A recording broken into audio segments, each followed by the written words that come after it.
Hey everyone, and welcome back. This is the 11th explainer in our Psychology of Happiness series, and today we're tackling a topic called flow experience and optimal functioning. I am absolutely thrilled to unpack this one with you today. We're going to explore what is honestly one of the most influential, deeply fascinating concepts in all of positive psychology. For decades, psychology was heavily focused on pathology. It was all about fixing what was broken, curing illness, and basically bringing people from a negative state just back to a baseline of zero. But the concept of flow, it flipped that entirely. It asks a much more exciting question. What takes us from 0 to a positive 10? What are the precise conditions that make life truly worth living? If you've ever wondered why certain activities make you feel incredibly alive, energized, and profoundly fulfilled, while others just leave you completely drained, well, you're in exactly the right place. We are going to look closely at how optimizing our attention can literally transform our daily happiness. To start us off, I want you to take a second and reflect on a personal moment. Have you ever completely lost track of time while doing something? Maybe you were painting a canvas and suddenly realized the sun had gone down. Or maybe you were writing code for a really complex software problem until the early hours of the morning, entirely unaware of the clock. It could be playing a highly competitive sport, knitting, or even just tending to a backyard garden on a Sunday afternoon. Think about that specific moment. You were so utterly absorbed in the physical and mental demands of the task that the rest of the world just kind of faded into the background. Your inner critic, that annoying voice that usually second-guesses everything you do, went completely quiet. You forgot to eat, you forgot to check your phone, and hours felt like mere minutes.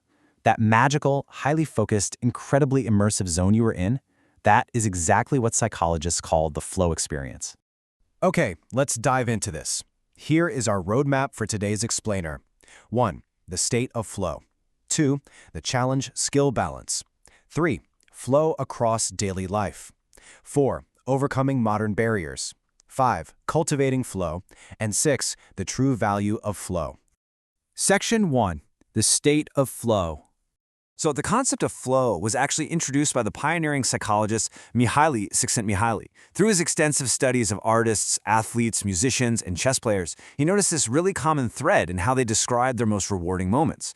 He defined flow as a state where people are so involved in an activity that nothing else seems to matter. To actually measure this in real time, Csikszentmihalyi and his team utilized something called the experience sampling method. Basically, they gave participants pagers, and whenever the pager beeped at random times throughout the day, the participants had to immediately write down exactly what they were doing and how they were feeling. Over thousands and thousands of data points, a totally startling pattern emerged. And here's the absolutely crucial takeaway for the psychology of happiness. We often assume that happiness comes from passive relaxation, right? We think the ultimate goal is lying on a beach, doing nothing, or binge-watching TV on the couch. But the pager data showed the exact opposite. Csikszentmihalyi proved that some of our most profound, enduring happiness actually arises from disciplined engagement, skillful action, and taking on a meaningful challenge. People were consistently happiest when their minds and bodies were stretched to their limits. Now, what's really interesting here is a core component of flow called being autotelic. Flow relies heavily on intrinsic motivation. Autotelic comes from the Greek words auto meaning self and telos meaning goal. It literally means the activity itself is the reward. Think about a passionate rock climber. They don't spend hours scaling a sheer cliff face just to get to the top so they can say they did it. They climb because the physical act of finding the next handhold, the absolute presence required to not fall, is intensely rewarding in itself. You aren't playing the guitar just to get applause, or actually scratch that, you're not doing it for a paycheck either. You're doing it because the very process of doing the work is deeply satisfying. When you have an autotelic experience, you aren't waiting for the finish line to be happy. You don't need a gold medal or a financial bonus to justify the effort because the joy is entirely baked right into the journey. Section 2. The challenge-skill balance. Let's walk through the mechanics of this together, because it perfectly illustrates when flow happens and when it definitely doesn't. Think of it like a delicate balancing act. If the challenge is really high, but your skill level is low, what happens? You feel anxiety? You're completely overwhelmed. Imagine a novice skier who accidentally ends up on a double black diamond mountain slope. There is zero flow happening there. There is only panic and a desperate desire to just survive the run. Now flip it. If the challenge is low, but your skills are high, you experience boredom.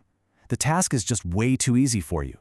This would be like a world-class concert pianist being forced to play Mary Had a Little Lamb for 3 hours straight. Their skills are completely underutilized. And if both the challenge and the skill are low, well, you get apathy. You just don't care. Think of the soul-crushing feeling of waiting in a long line at the DMV. But flow only happens when both your skills and the challenges are highly matched. You have to stretch your abilities to meet a tough, realistic goal. It's the skier tackling a slope that is just slightly harder than what they're used to, or the pianist learning a complex new sonata. That perfect Goldilocks zone, that delicate balance between high challenge and high skill, is the ultimate gateway to optimal functioning. Section 3. Flow across daily life. And this brilliantly illustrates how incredibly universal this framework is. It's so easy to think flow is reserved only for Olympic athletes or master painters, but it applies to almost everything we do. In education, teachers can create flow by designing lessons that aren't too easy or too hard. When a curriculum perfectly matches a student's growing aptitude, they don't have to be forced to learn, they become naturally absorbed in the puzzle of the material. In the workplace, flow significantly boosts productivity, particularly when workers are given autonomy. When employees can transform obligatory mundane tasks into meaningful challenges and have the freedom to solve problems their own way, they don't just work faster, they actually enjoy the work more. In mental health, flow is a massive tool because it naturally organizes our attention. When you're fully engaged in a high-challenge, high-skill task, your brain simply does not have the processing power left over to ruminate on past regrets or worry about future anxieties. It acts as a natural buffer against stress. And it even maps perfectly onto spiritual practices like yoga. The continuous, unbroken flow of attention toward a single object of concentration closely mirrors the traditional concept of meditative absorption, or dhyana. Flow truly touches every single aspect of the human experience. Section 4. Overcoming modern barriers. So you might be wondering, if flow is so universally beneficial, why aren't we all experiencing it every single day? Well, as Csikszentmihalyi emphasized, we are constantly battling what he called psychic disorder. This occurs when conflicting information and constant distractions basically shatter our organized consciousness. Think about the physiological and psychological toll of an average day in the modern world.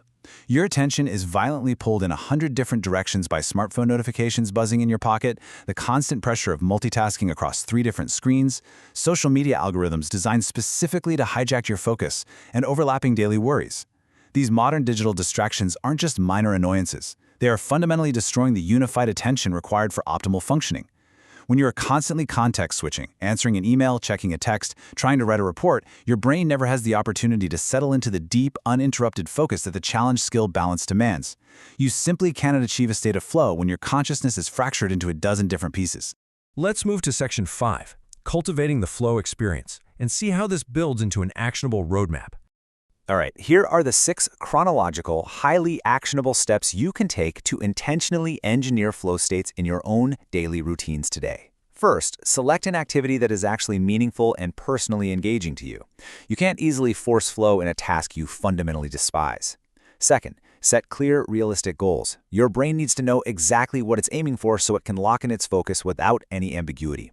Third, progressively develop your skills. Remember, flow requires competence. You have to put in the reps and the practice to build a baseline of ability. Fourth, intentionally match the challenge to your current ability. If a project at work is too easy, gamify it. Give yourself a tighter deadline or aim for a higher standard of quality to push yourself into that high challenge zone. Fifth, you must ruthlessly reduce distractions. This is non-negotiable, folks. Put the phone in another room. Close those extra browser tabs. Tell your family or coworkers you need an hour of uninterrupted time. And finally, seek immediate feedback. The reason video games are so ridiculously good at inducing flow is that you instantly know if you succeed or fail based on your actions. Find ways to course correct in real time in your own work so your brain stays actively engaged in the loop. Flow isn't an accident. It's cultivated by deliberately arranging your consciousness and your environment. And finally, Section 6, the true value of flow. Now, as we evaluate this, it is absolutely vital to understand that flow is not inherently moral. It's simply a psychological mechanism, an amplifier of focus. You can experience a healthy flow. This is the kind that improves your life, builds your skills, and creates profound meaning. This is the flow of the surgeon saving a life, the writer finishing a novel, or the parent deeply engaged in play with their child.